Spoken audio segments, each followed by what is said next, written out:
Καλησπέρα σας, ο καιρός με τον Τάσο Μανιακό. Λοιπόν, Μάρτης Δάρτης και κακός παλουκοκάφτης σήμερα στην Αττική.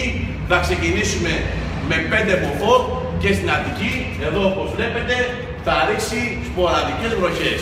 Όλη την ημέρα σήμερα θα έχει σποραδικές βροχές, όποιος θέλει σποράκια, να δει και μια ταινία, έτσι. Πολλές σποραδικές βροχές, να προσέχετε το βράδυ, πάτε σακούλες στα σπίτια σας, να γεμίσετε σποράκια. Λοιπόν, στη Θεσσαλονίκη, προς πάνω Πελοποννήσου μεριά, στο Αιγαίο δεξιά στην Πελοπόννησο, θα ρίχνει μπόλικο χαλάζι στα αυτοκίνητά σας, να τα προσέχετε, έτσι.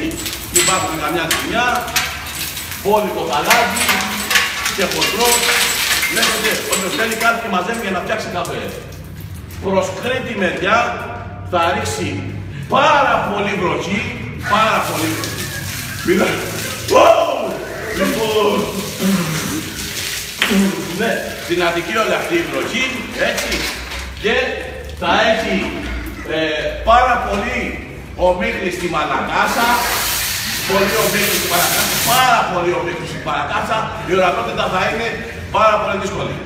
Μέχρι, λοιπόν, πάμε και από δυτική στερεά Ελλάδα προς Αιγαίο μεριά, θα ρίχνει καρέκλες, εντάξει.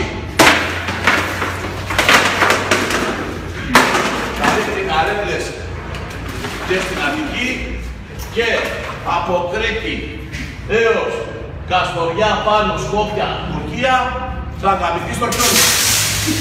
Όταν λέμε για χιόνι, μιλάμε πολύ χιόνι. Τουλάχιστον 5 μέτρα θα το σκόψει όλο το βράδυ. Γι' αυτό να προσέχετε. Γι' αυτό να προσέχετε, να έχετε ένα καλό βράδυ, να έχετε μαλάκα.